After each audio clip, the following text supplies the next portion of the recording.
Fanáticos madridistas, vikingos, merengues, bienvenidos a un nuevo episodio de La Cueva Blanca después de esa previa que le llevamos por el partido ante el Celta que se va a disputar mañana domingo. Hoy toca hablar nuevamente sobre fichajes y a jugar un poquito más con ese mercado que se vislumbra para el Real Madrid de cara a la próxima temporada y mantengo, se va a mover solo después del Mundial de Clubes.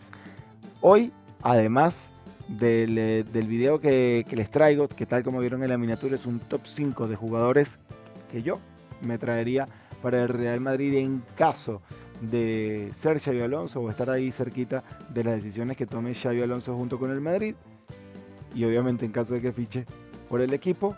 Quiero pedirles algo y es que se suscriban, que comenten, que compartan, que activen la campanita y obviamente que empiecen a opinar ya mismo ahí en la cajita, porque el Leverkusen tiene un equipazo. Obviamente no nos podemos traer a los 11 porque sería lo mismo que el Leverkusen pero vestido de blanco, y el Leverkusen no ha competido al nivel necesario como para ganar Champions y competir contra el Barça y ganar la Liga, etcétera, etcétera, etcétera. Pero sí hay algunos que pueden encajar muy bien en el ecosistema Real Madrid, tanto por las necesidades del equipo como también por el propio perfil y el crecimiento que llevan. El primero creo que es evidente, al igual que el último, pero vamos a comenzar por acá. Les voy a plantear este top desde el más económico hasta el más costoso. Así que el primero es obviamente el señor Jonathan Tah. Defensa central de 29 años, 1,95 m, llegaría libre, que tiene 9 años en el Leverkusen. Es una posición necesaria en cuanto a refuerzos en el Real Madrid y está comprobado para el fútbol europeo y por lo menos hablando de competir a primer nivel y de ser un gran refuerzo de cara a lo que tendrá el Madrid en el calendario con competiciones europeas todos los años y obviamente la cantidad de partidos que termina jugando el equipo. Es muy importante la presencia de Jonathan Tah en caso de que pueda llegar primero, obviamente porque es libre y es como al club le gusta fichar últimamente, lo cual encajaría en la política económica siempre y cuando en lo salarial Jonathan Tah esté de acuerdo en la escala en la que se le ubique. Con 29 años sería el último gran contrato que tenga, pero también la posible última oportunidad de jugar en un club de élite y no simplemente un club que sea muy bueno o que tenga una buena temporada como lo es el Leverkusen, que lamentablemente después del temporadón el año pasado, esta temporada se cayó un poco. Sin embargo, hay más ventajas, no solamente eso. El hecho de que sea alemán ya te da mucha luz en cuanto a lo fuerte que puede ser y lo disciplinado también que podría ser. No es el mejor central del mundo para nada, pero un compañero para Rudiger, perfecto, me parece perfecto. Que sea un sparring para que Raúl Asensio comience a subir su nivel, por supuesto que sí. Qué mejor que tener a Raúl Asensio al nivel, al menos, de Jonathan Tah. Que el techo de Jonathan Tah sea el piso de Raúl Asensio siempre será positivo, y si ya demostró lo que demostró esta temporada Asensio sin estar en los planes de debut, pues mucho más teniendo a este competidor de cerca. Y no nos olvidemos que Jacobo Ramón también está en la plantilla, por lo cual sería un doble aprendizaje para los chicos del Madrid. Otro punto importante es la salud de Alaba. Sin saber cómo van a terminar las cosas con el austríaco, se retire, se vaya del club o incluso que se quede, Jonathan Tah sería un buen sustituto de cara a esas rotaciones en las que entraría Alaba, que yo considero particularmente que después de estas dos lesiones no va a volver a un nivel en el que le permita ser regular en el Real Madrid, sino un jugador que ocupe la posición probablemente de cuarto central en el club, algo a lo que Alaba no creo que vaya a estar del todo de acuerdo, pero nadie sabe el futuro, todo esto son elucubraciones. Y como punto importante, también podría ser el sustituto de la figura de Militao. No sabemos cómo va a estar el brasileño después de esa doble lesión también en la rodilla, lesión muy importante, ya está pisando césped, ya está haciendo ejercicios con sus compañeros y con el balón, no está jugando partidillos, pero sí ya se le ve la cara en el césped junto a los demás integrantes del primer equipo, lo cual es muy positivo, y en el Mundial de Clubes seguramente va a tener minutos Militao. El segundo, siempre por orden de precio de inversión, es el señor Granit Xhaka. ¿Por qué lo traigo? Porque estamos jugando a que somos Xabi Alonso o alguien cercano a Xabi Alonso. Y para mí, Granit Xhaka es un jugador para Xabi Alonso como lo fue en su momento Matic para Mourinho. un jugador que puede cumplir el rol que le pida a Xabi Alonso y ser la extensión del técnico dentro del campo. Algo que Xabi Alonso hizo muy bien, tanto con Mourinho como con Ancelotti, al igual que con Rafa Benítez en su etapa en el Liverpool. Xhaka tiene 32 años, mide 1,86 m. Se termina su contrato en 2028 y cuesta 17 millones. Yo no creo que el Madrid tenga que pagar esos 17 millones por Granit Xhaka si el jugador expresa su deseo de salir. Porque con el dinero que puede ingresar más los planes que pueda tener el próximo técnico del Leverkusen, seguramente podrían apostar por alguien de la cantera o por un jugador joven, que es algo habitual tanto en el Leverkusen como en la liga alemana en clubes que no sean el Bayern Múnich. Su experiencia habla por él, es el eje en el mediocampo del Leverkusen, pese a que no sea el jugador más mediático, y obviamente es un veterano de 1000 batallas. Creo que el punto más importante obviamente es el que les mencionaba sobre ese jugador que es del gusto del técnico, ese jugador que al técnico le gusta llevarse a cualquier lado y tenerlo siempre cerca.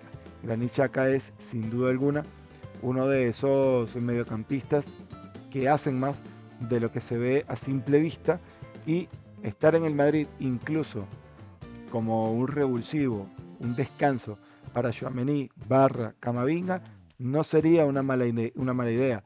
Mejoraría lo que hay en el club, porque honestamente en el club ni Tchouaméni es totalmente titular, ni Camavinga es completamente titular. Sí hace falta un mediocentro que a todas luces podría ser Tchouaméni, pero la polivalencia de Camavinga puede ayudar a pensar que puede desempeñarse en otros roles, sobre todo con un mediocampista como Xabi Alonso en la dirección técnica. Así que no habría de forma clara un sustituto con el corte de Tchouaméni, y Granit Xhaka podría encajar allí.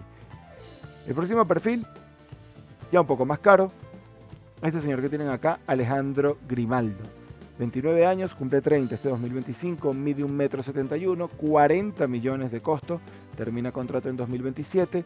Es una doble oportunidad porque puede significar el refuerzo del lateral izquierdo y al mismo tiempo españolizar un poco más la plantilla ante la incertidumbre que deja el futuro de Ceballos, todos los mercados y la poca cantidad de españoles que hay en el Real Madrid.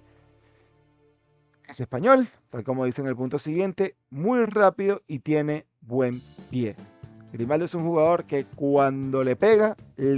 No tanto como Valverde, pero sí tiene una muy buena pegada que por el lado izquierdo no tenemos. De hecho, solo por ir a lo más reciente, ¿cuántos balones le quedaron a Lucas Vázquez del medio hacia la izquierda en rebotes contra el Arsenal? No le quedaban a Valverde, primero porque no estaba por ese sector y segundo porque estaba muy marcado. Si tienes jugadores que pueden pescar rebotes en el borde del área, como Grimaldo y como Valverde, ya obligarías al equipo rival a que se haga un poco más ancho al momento de cualquier rechace o de cualquier intento de contra, que de por sí las contras te piden ensanchar un poco el equipo, pero vas a tener el doble miedo de que cualquier balón dividido que puedan agarrar estos dos puede terminar en el arco. Grimaldo además es un jugador que bien te puede valer como titular o te puede valer como suplente, tomando en cuenta que el mercado de laterales izquierdos totalmente contundentes no tiene tantas opciones hoy en día, porque la opción era Davies y después de renovar con el Bayern Múnich te quedas a cero. No hay un Carvajal por izquierda actualmente. Mendy es muy bueno defendiendo, pero no te ofrece nada al momento de atacar. Y Fran García es muy bueno atacando, pero tiene bastantes carencias a nivel defensivo. Sí, es muy oficioso, sí, juega con mucho corazón, pero no es precisamente un lateral que defienda bien y el funcionamiento del equipo no lo protege del todo. Grimaldo tiene un poquito más de cuota defensiva que Fran García, por lo cual podría mejorar ese perfil. Además, jugadores precisamente como Fran García en el Madrid podrían abaratar esta opción, pese a que hasta el 2027 hay contrato, pero ese costo de 40 millones no creo que baje mucho por parte del Leverkusen en caso de que se logre, a menos que haya algún tipo de negociación adicional, un préstamo de Güler, una venta de Güler con porcentaje de ficha para el Madrid, incluso que Fran García entre como opción de cambio. En su momento el Leverkusen lo quiso más por deseo de Xabi Alonso que por el propio Leverkusen, pero se podría reactivar esa opción tomando en cuenta que darías un lateral más joven para el Leverkusen con un perfil muy parecido y recibirías a cambio, sí, un lateral de 29 años que cumple 30 este año, pero que te podría solucionar de manera inmediata las cosas, mientras jugadores, por ejemplo, como Yussi, pueden tomar nivel. Incluso tenemos a Miguel Gutiérrez en la recámara por 8 millones estoy seguro que esa opción siempre va a estar sobre la mesa hasta que se cierre el mercado de fichajes. Cuando se defina quién es el titular del lateral izquierdo del Madrid, se va a buscar la opción de que el recambio sea Miguel Gutiérrez, y a Fran García lo puedes vender por 10 millones o más. De eso estoy seguro. Es negocio, Miguel Gutiérrez está acostumbrado a la Liga Española, y si ya tienes un titular indiscutible, Miguel te puede hacer las veces como lateral izquierdo en la Liga Española para darle descanso cuando vengan partidos grandes, tanto en Champions como en una hipotética final de Copa o eliminatoria ante equipos más fuertes en la propia Copa del Rey. El próximo jugador es un caso como el de Grimaldo, que es preferiblemente lateral y también puede jugar como mediocampista o carrilero más adelantado, pero al contrario. Se trata de Jeremy Frimpong, que puede jugar de lateral, pero es principalmente carrilero o mediocampista por derecha. El jugador de Leverkusen de 24 años, que cumple 25 este 2025, mide 1,72 m, tiene un muy buen juego de asociación, es muy bueno en el juego colectivo, una velocidad y recorrido bárbaras, y es una necesidad en el club. El problema es que ya acá las cosas comienzan a aumentar. El costo, según Transfer Market, es de 50 millones y hasta 2028 tiene contrato. Por lo cual sacarlo así porque sí no va a ser fácil, porque además del precio es uno de los jugadores claves para el Bayer Leverkusen. Si el próximo técnico no ve con malos ojos que hay una salida, cosa que dudo porque es honestamente uno de los pilares del Leverkusen junto a Hincapié y a Florian Wirtz, pues sería una muy buena opción. Puede jugar como lateral derecho, que ya tendríamos en teoría cubierta la posición con Carvajal y con Trent Alexander-Arnold, y puede jugar de carrilero, que a falta de saber qué planteamiento estaría imponiendo Xabi Alonso en el club, esta posición sería muy interesante. Por derecha, tal como les explicaba con Takefusa Kubo, tenemos el déficit de este año con Rodrigo. Posiblemente tenga un año más de beneplácito el brasileño en el Madrid, porque es el primer año con Mbappé, es un año de adaptación, se ha visto bastante afectado, también se ha visto apagado, y en lo individual, más allá de que la estadística no lo acompañe, tampoco se le ha visto con la chispa de antes, y el último gran chispazo fue ante el Atlético, muy importante ese gol de zurda, pero lo cierto es que es un caso aislado, es una anécdota muy importante, pero anécdota al fin, porque antes de eso no venía bien y después de eso fue a peor, lamentablemente, pero fue a peor.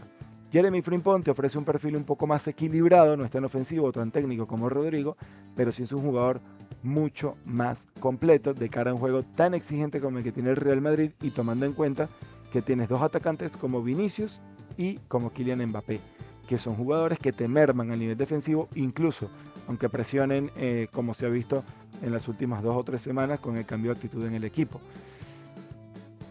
Una venta de Rodrigo y que inviertas ese dinero en Frimpong y te sobre algo, sí, lo compro, siempre y cuando haya una venta de Rodrigo. Ir por este jugador sin que salga Rodrigo no tendría nada de sentido, y obviamente sin saber el planteamiento que va a proponer Xabi Alonso en el equipo. Así que hasta que no esté claro eso, no iría por Jeremy Frimpong. Eso sí, si soy Xabi Alonso y Rodrigo se va, amigo, pero ya, ¿dónde firmo? Me lo traigo ya, de una vez. Y por último, como les comentaba, es evidente quién es el jugador: Florian Wirtz. 22 años recién cumplidos, 1,77 m de altura, 140 millones es su costo en Transfer Market, contrato hasta 2027, una visión y pegada magistral y casi que tocada por los dioses. Es un talento generacional, crecimiento más que comprobado, mucha movilidad y también creatividad. Con Florian Wirtz hay un montón de factores. El primero, que jugaría en contra, tal como lo adelantaba Florian Plettenberg en los días recientes, el jugador al parecer no quiere salir de Alemania por ahora. No descarta jugar en el extranjero, pero considera que todavía puede jugar un poco más en Alemania antes de irse a otro país. Y en caso de ser así, veo muy complicado que se quede en el Bayer Leverkusen, a menos que haya un proyecto súper ilusionante. Y la verdad es que si se llega a concretar esa opción de Erik ten Hag, ilusión no es la palabra que acompañaría a ningún jugador que permanezca en el Bayer Leverkusen. Y el Bayern Múnich sería el club idóneo para que llegue Wirtz. es el que tiene el dinero para poder ficharlo, es el que le va a ofrecer ganar títulos en Alemania y obviamente es el que está muy pendiente porque tal como dijo Plettenberg están dispuestos a hacer una locura y además ofrecerle un salario de entre 20 y 25 millones por temporada. Ahora, ¿cuál es el problema que yo veo acá con Florian Wirtz y el Bayern Múnich? Ya está renovado Davis por un dineral que además no van a poder recuperar de forma rápida por esa grave lesión y lamentable que tuvo Davis justo a los días de la renovación. Renovaron a Musiala también por un monto considerable en cuanto a ficha y de hecho es Musiala el que está llamado a ser el líder del equipo en el Bayern Múnich, por lo que llegar Florian Wirtz sí serías una estrella, pero no serías la principal estrella como sí lo eres en el Leverkusen. Pasar del Bayern Leverkusen al Bayern Múnich no es para nada lo mismo que pasar del Dortmund al Bayern Múnich. Con el Dortmund hay un tema de competitividad. Sí, es un equipo que se estaba armando muy bien en la época de Klopp y el Bayern lo desarmó. Es un equipo que se ha vuelto a armar muy bien y el Bayern lo volvió a desarmar. En cambio, el tema del Bayern Leverkusen y el Bayern Múnich es algo similar a un Barça Madrid, un Atlético de Madrid y el Real Madrid. O sea, no es tan sencillo. No digo que sea una limitante muy importante, pero por ahí Wirtz se le nota bastante arraigado con el Leverkusen y sí es verdad que tiene hambre de títulos, pero sabe que tiene un montón de opciones. De hecho, el City es otro club que le puede dar un muy buen proyecto, que lo necesitaría por la salida de Kevin De Bruyne, que tiene un socio muy importante con Erling Haaland y que le puede pagar el dinero que quiere, incluso mucho más que el Bayern Múnich, que podría meterse en problemas con otro salario tan alto. De igual manera, si es la oferta que están haciendo, seguramente lo pueden acometer, aunque yo considero que se van a quedar al límite y esto es más un tema de presión y de no permitir que el Madrid se lo lleve que otra cosa. Y por último, los factores en el Real Madrid. Muchos he comentado que Florian Wirtz no ha ni extendido su contrato ni tampoco tomado una decisión de irse esperando lo que hiciera Xabi Alonso, porque entre los tantos rumores, el que más se repite en distintos idiomas y distintas etapas del año es que Florian Wirtz ve con buenos ojos ir al Madrid, sobre todo después de que el Madrid comenzó a sonar como un club interesado en él y además con la salida de Toni Kroos. No es un Kroos, no es igual que Kroos, pero sí es en el mercado de los jugadores más parecidos al alemán, por lo menos en lo que hoy en día extrañamos a Toni, que es en manejar el tiempo del equipo, en habilitar con pases lo que otros no pueden hacer a nivel individual y que cuando el partido se traba en los duelos 1 versus 1, metes un pase como el de pretemporada que hizo Toni Kroos ante Vinicius en aquel aplauso famoso de Bellingham mientras giraba, veía el balón y se quedaba así y de fondo veías era Vinicius corriendo para meter el gol. Ese tipo de cosas las tiene Florian Wirtz y además tiene muy buena pegada y puede pisar mucho más el área rival, lo cual lo podría complementar con Bellingham. Y si es cierto aquello de que Bellingham se está buscando que vuelva a su posición inicial, que era la que tenía en el Dortmund, donde sí tiene llegada al área, sí marca muchos goles, pero también tiene labores mucho más mixtas. Entonces, si pones a Bellingham en una labor mixta donde puede salir todo su potencial y Florian Wirtz le das un poco más la batuta en el último tercio de cancha, yo creo que este equipo le pueden hacer 8 goles, pero también te puede fabricar 10. Entonces, incluso para una rotación, sería una animalada de plantilla. Yo lo firmo ya. Habría que encajar todo muy bien y creo que no haría falta pagar tanto dinero porque al igual que con Grimaldo, hay algunas monedas de cambio que pueden entrar en esta operación. Y una de las que se me ocurre, lamentablemente, es Arda Güler. No creo que una sesión abarate mucho la operación de Florian Wirtz, pero sí podrías poner a Arda Güler en el Bayern Leverkusen en una opción similar a la que tienen contra Kefusa Kubo, por ejemplo, de que lo vendes y te quedas con una plusvalía, o de venderlo y tener una opción de recompra como con Nico Paz. Así que no vería descabellado acometer la operación Wirtz por necesidad, por oportunidad y porque ante la salida de jugadores como Ceballos y como Brahim, que no descarto para esta temporada, Florian Wirtz podría ser un gran complemento y un jugador añadido de muchísimo valor y que subiría mucho más el caché y el prestigio del Real Madrid. Y además con los alemanes honestamente no nos ha ido nada mal a nivel histórico. Hasta acá, chicos, chicas, el video de este top 5. Me gustaría saber cuál es el top 5 que ustedes plantearían de jugadores que se traerían al Real Madrid en caso de que sean Xabi Alonso o puedan estar cerca de Xabi Alonso en su hipotética llegada al Real Madrid, que cada vez se va moviendo más, sobre todo con esa noticia del posible despido de Jorge Jesús, que hasta el momento solo se ha confirmado en Portugal. Bueno, no, yo creo que ya se confirmó en Arabia. Voy a revisar eso y les voy a traer un video con la actualización de todo, porque hace poco me llegó una notificación.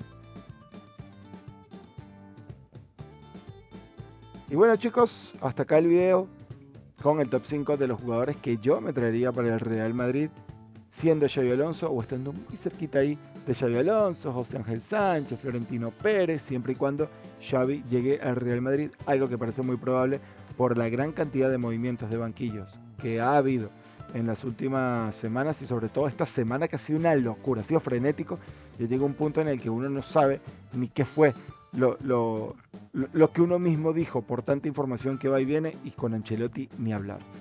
Pero por ahora llegamos hasta acá. Gracias por estar muy pendientes de todo el contenido que hemos compartido, por ese incremento constante, tanto en visualizaciones como en suscripciones. Es un honor seguir haciendo contenido para ustedes. Me gusta que les guste, me gusta que lo disfruten. Comiencen a comentar, a dejar su opinión en este tipo de videos que voy a tratar de llevarles un poco más seguido, al igual que obviamente las previas, como la que le llevamos esta mañana, las reacciones a los partidos y claro está, análisis de cualquier otra noticia que sea importante. Con Ancelotti no nos hemos querido enfrascar en hacer un video por cada cosa que sale, porque es información que sale, información que se desmiente, información que sale, información que se desmiente, y al final Ancelotti sigue ahí al menos hasta final de temporada. No sabemos en el Mundial de Clubes. Cuando sepamos, obviamente un video con eso. Cuídense mucho, pásenla bien, gracias por escucharnos, por vernos o hacer ambas cosas.